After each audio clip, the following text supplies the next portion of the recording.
이번 주 포션이 노아흐였죠. 이 노아흐의 말씀을 읽으면서 우리는 그 노아흐의 말씀을 보시면 어때요? 그냥 옛날 이야기가 아니죠. 그냥 지금 이 시대가 그냥 오버랩되지 않습니까? 아, 옛날에도 똑같았구나. 뭐 옛날이나 지금이나 사람 사는 세상이 진짜 똑같구나. 어쩜 이렇게 똑같은지. 그냥 성경에 나오는 그 그림과 지금의 우리의 마주한 현실이 똑같은 그림으로 나타나는 것을 보게 되었는데, 지금 바로 그러한 노아의 때를 우리가 맞이하게 되었기 때문에, 근데 성경에 그러한 옛날의 노아의 때에 심판받은 이야기만 있는 게 아니라 그 심판의 때에 하나님의 은혜를 입어서 구원받은 자들의 이야기가 나오죠. 이 놀라운 하나님의 은혜의 경륜인 줄 믿습니다. 그러니까 심판받은 이야기들을 통해서 우리는 경계를 삼아야 되겠지만, 또한 우리는 노아의 삶을 우리의 삶의 모델로 삼아서 이 노아의 심판의 때와 같은 이 교회의 심판의 때, 이 무서운 하나님의 심판이 이루어지는 이 시대 가운데 우리는 노아처럼 구별되어서 하나님의 구원의 은혜를 입는 자들이 돼야 될 줄을 믿습니다. 여기 계신 분들 한 분도 빠짐없이 그 하나님의 놀라우신 구원의 방주에 탑승하는 자들이 되시기를 축복합니다. 자, 그런데 여러분, 노아의 삶이 어땠나요? 방주를 지었다는 것 외에는 어떻게 살았는지, 노아의 삶이 어땠는지 자세히 알 수 있는 것들이 성경에 별로 나오지 않습니다. 그러나 상황적으로 이렇게 흘러가는 것들을 보았을 때 우리가 충분히 짐작할 수 있는 것은 뭐냐면, 노아의 삶이 어땠을 것 같으세요? 많이 외로웠을 것이고, 또 고독했을 것이고, 또 세상과는 분리된, 세상 사람들부터 손가락질을 당하고 뭔가 쉽게 그들과는 어울리지 못하는 그런 삶을 살았을 것입니다. 그러나 그렇다고 해서 그의 삶이 아웃사이더였나요? 사람들의 기준으로는 노아의 삶은 완전히 아웃사이더였겠죠. 뭐 이상한 사람, 괴짜 같은 그런 사람으로 취급받았을지 모르겠지만, 하나님께서 보시기에는 온 세상 모든 사람들 가운데 하나님이 지으신 이 세상을 향한 가장 놀라운 일들을 행하고 있었던 한 사람이 바로 노아였던 것을 성경을 통해서 우리는 볼 수가 있다고 하는 거예요. 마찬가지로 지금의 이 시대를 살아가는 우리의 삶 또한 그래야 될 줄을 믿습니다. 그냥 여러 사람들에 함께 섞여가는 그러한 삶이 아니라 하나님의 눈에 띄는 자들이 되시길 축복합니다. 하나님께서 여러분의 인생을 반사체로 지으셨다 그랬잖아요. 여러분이 우리의 빛 되신 예수 그리스도를 부지런히 쳐다보는 자가 될 때 여러분의 인생이 반짝반짝 빛나게 될 줄을 믿습니다. 그래서 여러분의 그 빛나는 인생을 하나님께서 주목하시고, 이 시대 가운데 물론 우리의 삶이 비록 고독할 수 있고 고립될 수 있고 세상 가운데 여러 가지 치우침을 당할 수 있지만, 그러나 하나님께서 기억하시면 족한 줄을 믿으시기 바랍니다. 그러한 영적인 자신감과 담대함을 가지고 이 시대 가운데 특별히 우리는 거룩한 구별, 그 구별의 부담감을 가지고 살아가는 자들이 되셔야 될 줄을 믿습니다. 그런 부분들을 이번 주간 동안에 이렇게 쭉 묵상하면서 오늘 본문의 이 말씀 장면이 좀 떠올랐어요. 그래서 오늘 이 본문을 가지고 우리가 지금의 이 마지막 때에 우리가 어떤 비전을 가져야 되고 어떤 기준으로 지금의 이 시대를 파악해야 되는지, 그렇다면 우리가 그 비전을 따라서 살아갈 때에는 어떤 삶을 살아야 되는지를 나누고 또 함께 이어서 기도하는 시간을 갖도록 하겠습니다. 자, 세계와 인류의 모든 역사는 하나님의 구속사를 통해서 이루어지고 있습니다. 그러니까 세상의 역사가 따로 있고 하나님의 구속사가 따로 있고 이게 아니에요. 세상 모든 역사, 사람들이 뭔가 열심히 해가지고 뭔가 사람의 역사를 써내려가는 것 같지만, 그러나 그 모든 사람의 역사는 하나님의 구속사 안에서 이루어지는 일들인 줄을 여러분 믿으시기 바랍니다. 이 세계관을 우리가 가져야 돼요. 그러니까 사람이 아무리 열심히 무언가를 행하려 한다 할지라도 하나님의 섭리와 경륜을 거스를 수가 있나요, 없나요? 없는 것입니다. 그러니까 두려운 것은 뭐냐면, 하나님의 기준과 하나님의 섭리와 경륜을 대적하고 거스르면서 행한 자들은 마침내 이 모든 역사의 끝에서 하나님의 무서운 심판을 받을 수밖에 없는 거예요. 왜? 이것이 분리된 것이 아니라, 개별적인 것이 아니라 우리는 하나님의 구속사 안에서의 삶을 인식하고 살아가는 자들이 돼야 되는데, 거기에 대해서 무관심하고 알아도 모른 척하고 오히려 대적하며 무시하는 삶을 살았던 자들은 결코 하나님의 무서운 심판을 피할 수가 없게 될 것입니다. 그러니까 우리가 어떤 그 인사이트를 가져야 되냐면, 이 세상에 일어나는 모든 일들 가운데 우연이란 있습니까, 없습니까? 자, 따라합니다. 우연은 없다. 자, 우연은 없는 게 맞습니까? 오늘 여러분이 일어났던, 경험했던 모든 일들 가운데 여러분이 다 계획한 대로 이루어졌나요? 여러분이 오늘 본 거, 들은 거, 만져진 거, 경험한 거 다 여러분이 계획하고 의도한 대로 다 그렇게 됐어요? 우리가 생각할 때에는 이런 하나님에 대한 인식이 없는 상태에서는 내 삶 가운데 내가 계획하고 어떤 것을 의도해서 내가 경험한 것들보다는 우연히 일어난 일이 더 많은 것처럼 생각될 수가 있습니다.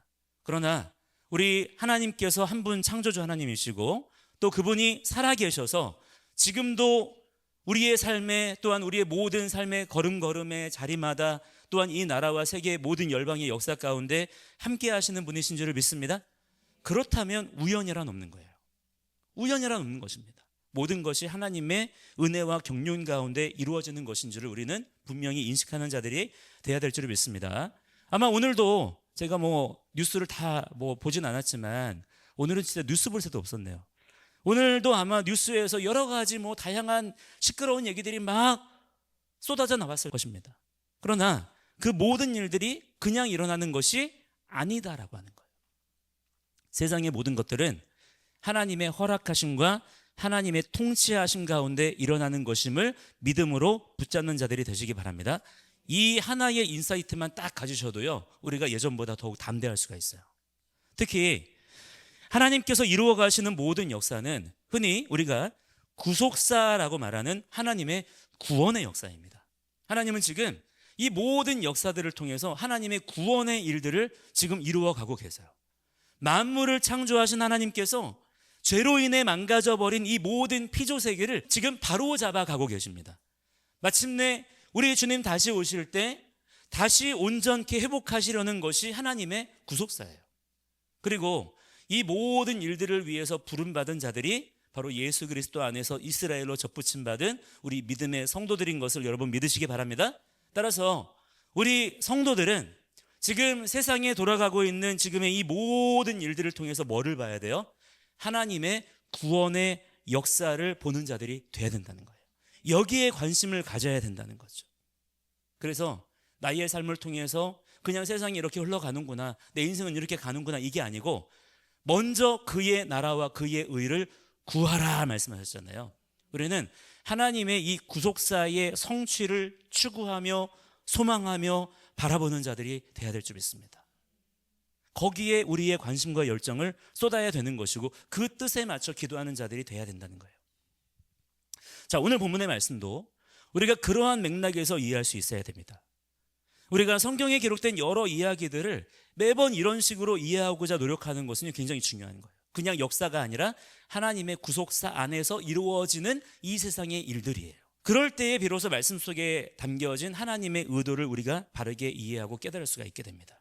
그렇지 않고 단순히 오늘 말씀만 보더라도 오늘 말씀에 기록된 이 말씀을 단지 그냥 어떤 역사 이야기나 또 내 삶에 적용할 수 있는 어떤 교훈을 찾고자 하는 그런 방편으로만 보자면, 그러면 우리가 사실은 하나님께서 이 말씀을 통해서 우리에게 주고자 하시는 그 하나님의 뜻을 많이 놓치게 될 수가 있다라고 하는 것이죠. 자, 오늘 이 말씀을 하나님의 구속사적인 관점에서 보자면 이 사건은 단순한 옛날 이스라엘에서 일어났던 그런 어떤 정변의 이야기가 아니라 창세기 3장에서 하나님께서 말씀하시기를 뭐라고 말씀하셨냐면 여자의 후손으로 뱀의 머리를 상하게 하겠다 말씀하셨잖아요.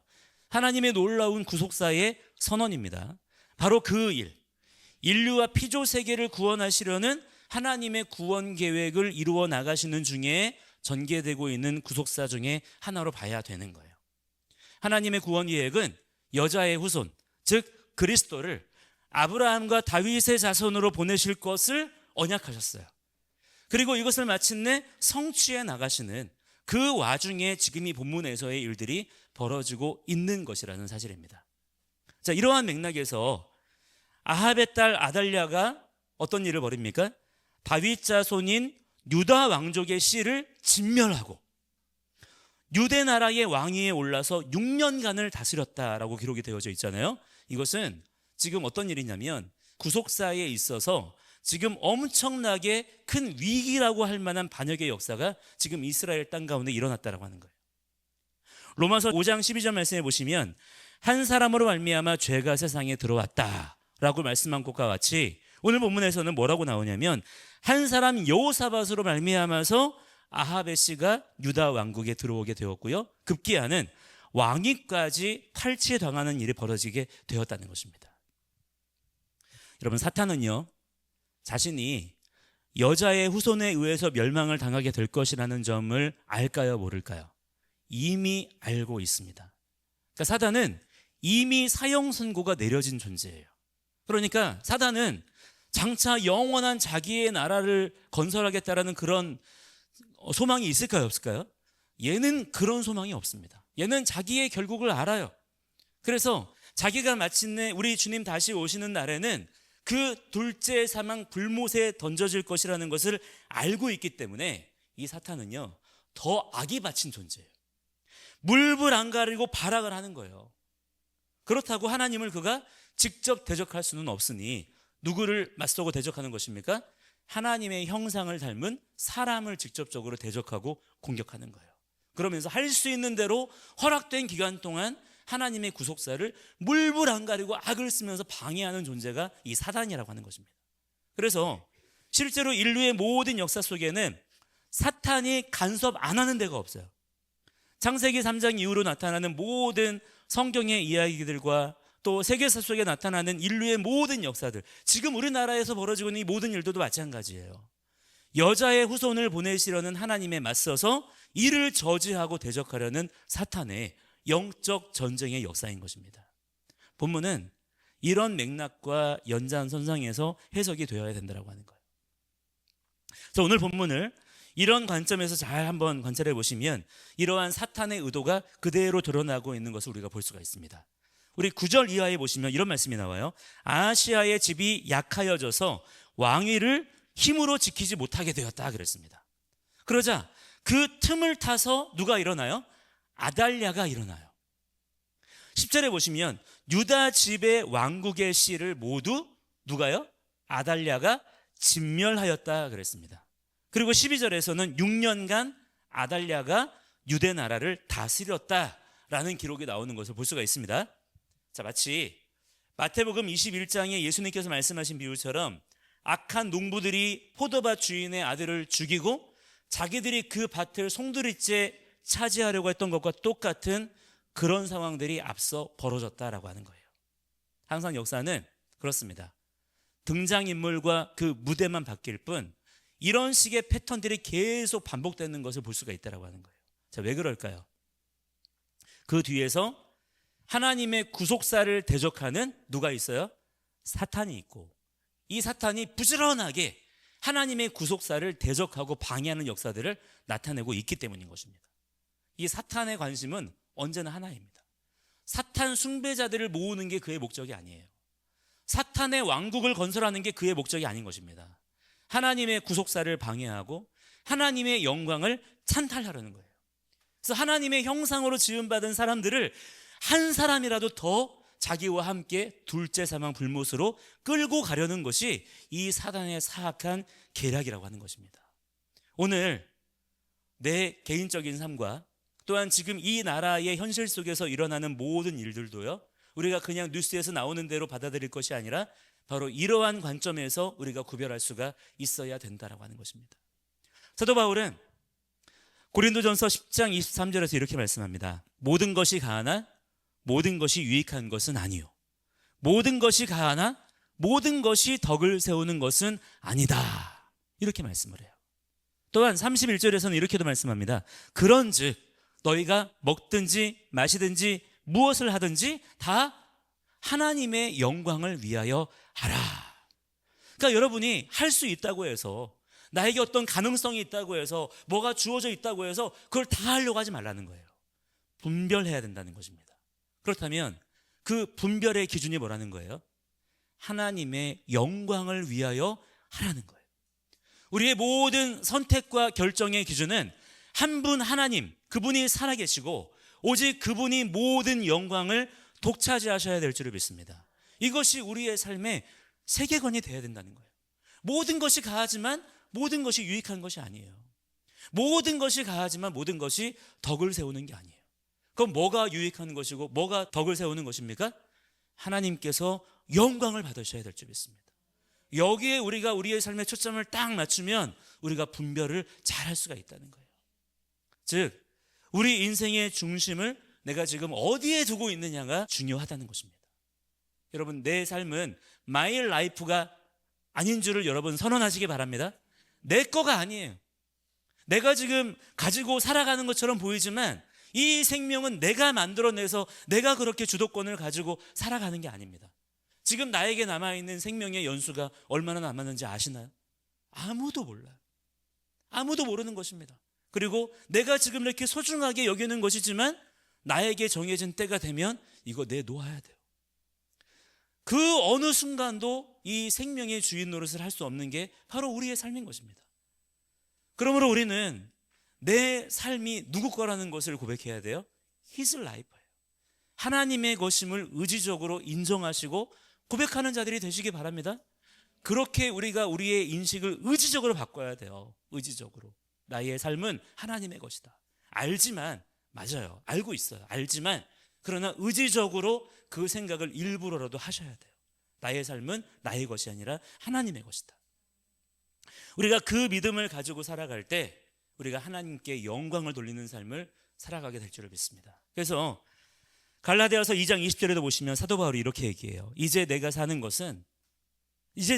이유는 나를 사랑하사 나를 위하여 자기 자신을 버리신 하나님의 아들을 믿는 믿음 안에서 내가 사는 거지 내가 그냥 사는 게 아니라는 거예요. 이 믿음의 고백이 우리 가운데도 선명하게 있어야 될 줄 믿습니다. 이게 거듭난 성도의 바뀐 가치관이 되어야 된다라고 하는 거예요. 그래서 우리가 성경을 읽을 때나 기도할 때나 찬양할 때나 모든 우리의 감당하는 그 신앙생활에 있어서 그 목적이 내 개인적인 영혼 구원이나 영적인 어떤 만족이나 이런 어떤 감동을 받는 것이나 어떤 지적인 깨달음이나 이런 것에 우리가 신앙생활에 초점을 맞추면 될까요? 안 될까요? 우리가 거기에 초점을 맞추면 이것은 종교생활이 되는 것입니다. 예수님은 우리의 관심을 어디에 맞추라고 그랬어요? 그분의 나라, 그분의 왕권, 그분의 통치, 그분의 말씀, 그분의 뜻에 두라고 말씀하셨습니다. 그것을 우리는 분명히 기억하는 자들이 되어야 될 줄 믿습니다. 그러나 우리의 기본적인 죄인된 본성은요, 언제나 본성적으로 나 자신을 중심으로 모든 것들을 생각하고 판단하려는 습성이 기본적으로 지금 우리 안에 탑재가 되어 있어요. 그래서 의지적으로 나를 쳐서 복종시키며 나의 삶이 주님의 것이고 하나님이 내 생명의 주인이심을 인정하지 않으면 내 삶이 나도 모르는 사이에 저기 가 있는 거예요. 끌려가게 되는 것입니다.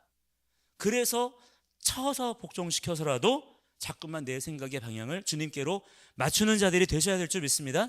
그래서 우리 믿는 성도들의 삶은요, 우리 주님 다시 오실 때까지 사실은 편안하지가 않아요. 항상 고단한 것입니다. 항상 피곤하고 긴장 상태일 수밖에 없는 거예요. 그러나 억울해하지 마시기 바랍니다. 마침내 하나님께서 다 위로해 주시고 갚아 주실 거예요. 거룩한 부담감을 가지고 살아가시는 여러분들의 삶이 되시기를 축복합니다. 왜 지금 이 시대 가운데 사탄의 역사는 점점 강해지는 것처럼 보이고 반대로 교회와 성도의 힘은 점점 약해지는 것처럼 보일까요? 원래 그냥 어쩔 수 없는 것일까요? 원래 사탄은 그냥 이 세상에서 왕노릇하는 존재고 교회와 성도는 그냥 맨날 지고 터지고 그러고 사는 것일까요? 우리 믿는 자들의 관심이 원래는 어디를 향해 있어야 돼요? 하나님의 나라와 하나님의 의에 딱 맞춰져 있으면 하나님께서 예수 그리스도를 통하여서 성령님을 우리에게 보내주셔서 우리에게 성령님을 통하여 무엇을 주기를 원하신대요? 권세와 능력을 주기를 원하신대요. 지혜의 영이신 성령님을 보내주셔서 우리가 세상의 지혜자들을 압도하는 그런 역사를 감당하는 자들이 되어야 될 줄 믿습니다. 그러나 실제 삶에서는 정반대의 결과가 나타나요. 그게 왜 그럴까요? 우리 믿는 자들의 관심이 하나님의 나라와 하나님의 의가 아니기 때문이에요. 너무나 많은 경우에 예수 믿는다고 하지만 내 개인의 만족, 나의 영적인 어떤 그 쾌감, 나의 지적 깨달음의 어떤 만족, 이런 것들에 채널이 맞춰져 있는 경우가 대부분인 것이기 때문입니다. 그래서 우리의 신앙생활을 하나님의 말씀의 기준으로 더욱 맞추는 자들이 되셔야 될 줄 믿습니다. 그래서 오늘 본문을 통해서 몇 가지 우리의 인생 가운데 적용될 수 있는 교훈적인 부분들도 좀 나눌 수 있겠습니다만은, 그러나 저는 그보다도 이제는 정말 우리의 역사에 대한 인식 또 세계관이 하나님 나라를 중심으로 근본적으로 바뀌어야 된다는 것을 강조해서 말씀을 드리고 싶은 거예요. 그러니까 지금 이렇게 볼 때에 그냥 이스라엘에 있었던 그냥 역사가 이렇게 기록된 것이지만 우리가 이 역사를 그냥 보면 하나님의 은혜와 경륜을 놓치게 된다는 것입니다. 하나님의 구속사라는 관점으로 이 이스라엘에 일어났던 이 일들을 바라보게 될 때 우리는 전혀 새로운 관점으로 이 말씀들을 그렇게 읽어낼 수가 있다라고 하는 것이고, 지금 우리의 현실을 살아가는 방식에서도 마찬가지의 일들이 일어나야 된다라고 하는 거예요. 특별히 오늘 본문 10절에서 왕국의 씨라고 하는 표현을 주목해서 좀 보셔야 돼요. 거기 나오죠? 왕국의 씨라는 표현. 구속사적으로 아주 중요한 의도적인 표현입니다. 역대하 21장 7절에 보시면 이런 말씀이 있어요. 그 앞에 보시면 나옵니다. 21장 7절에 보시면 한번 읽어보시겠어요? 21장 7절 시작. 멸하기를 즐겨하지 아니하셨음은 이전에 다윗과 더불어 언약을 세우시고 또 다윗과 그의 자손에게 항상 등불을 주겠다고 말씀하셨음이더라. 아멘. 다윗과 더불어서 언약을 세우세요. 일방적으로 말씀을 그냥 던져주시는 게 아니라 다윗과 더불어서 쌍방 언약을 맺으시고 또 다윗과 그의 자손에게 항상 등불을 주겠다. 이게 누구의 약속입니까? 하나님의 약속이기 때문에 취소될 수가 있을까요? 없을까요? 반드시 성취되는 것입니다. 이것이 하나님의 유다 왕국을 향한 원래의 의도와 뜻이었다는 거예요. 근데 그것을 지금 누가 방해하고 있어요? 아달랴가 일어나서 이러한 하나님의 뜻을 정면으로 막아서고 있는 거예요. 하나님은 다윗과 그의 자손에게 항상 등불을 주겠다 말씀하셨는데 아달랴가 일어나가지고 유다 왕족의 씨를 말려버리려고 해요. 그런데 아달랴와 같은 그런 사람들이 일어나서 오히려 대적하고 방해하는 그런 역사가 나타나더라는 거예요. 그러나 하나님께서 이 모든 역사의 주관자이시기 때문에, 방관자가 아니시기 때문에 하나님께서 이 모든 일들 가운데 놀라운 일들을 행하시는 것을 볼 수가 있습니다. 그래서 오늘 11절에 보니까 어떤 일들을 예비해 두셨어요? 오늘 말씀 11절 한번 읽어보시겠어요? 11절 말씀 시작. 왕의 딸 여호사브앗이 아하시야의 아들 요아스를 왕자들이 죽임을 당하는 중에서 몰래 빼내어 그와 그의 유모를 침실에 숨겨 아달랴를 피하게 하였으므로 아달랴가 그를 죽이지 못하였더라. 여호사브앗은 여호람 왕의 딸이요 아하시야의 누이요 제사장 여호야다의, 자, 갑자기 누가 나옵니까?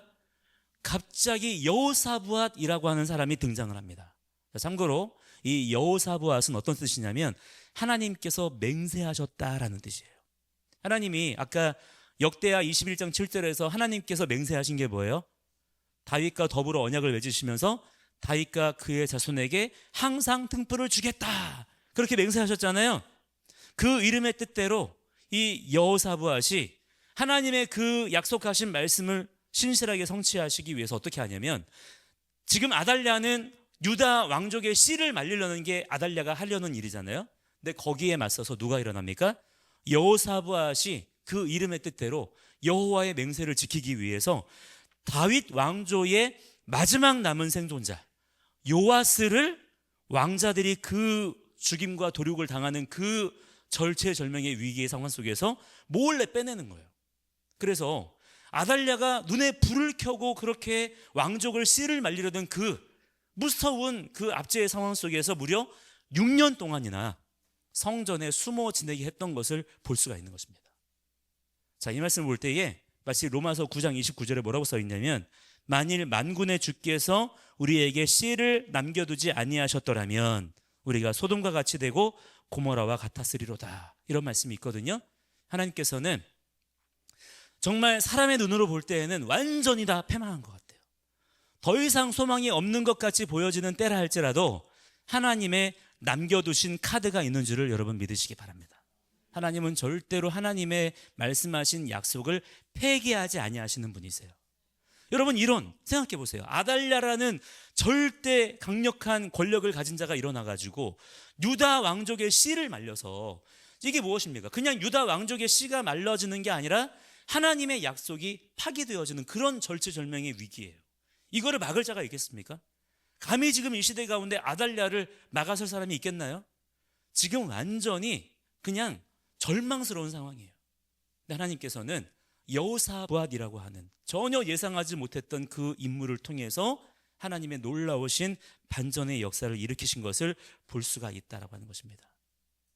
우리가 이러한 하나님의 놀라우신 그런 은혜와 섭리를 여러분 기억하시면서 우리가 이 흑암의 절망의 시대 가운데서라도 하나님께서 일하시는 것들에 대한 소망을 더욱 가지는 자들이 돼야 될 줄 믿습니다.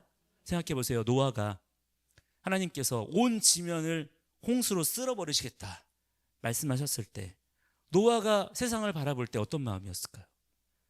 무서움과 절망과 아마 두려움이 있었을 거예요. 아, 나는 구원받으니까 좋다. 그랬을까요? 얼마나 두려운 상황이 펼쳐지겠어요. 거기에 대한 엄청난 압박감이 있었을 겁니다. 근데 하나님께서 노아라고 하는 한 사람을 남겨두셔서 그 홍수 끝에 하나님의 놀라우신 구원의 역사를 그를 통하여 나타내시는 것을 우리가 볼 수가 있다라고 하는 거예요. 우리가 이 시대 가운데 정말 소망을 가지고 더욱 주님의 역사하심을 바라보는 자들이 되셔야 될 줄 믿습니다. 그래서 함께 이 시간에 우리 기도할 때 우리 말씀 붙잡고 3가지 정도 함께 기도 제목 나누고 우리 기도하는 자들이 되기 원합니다.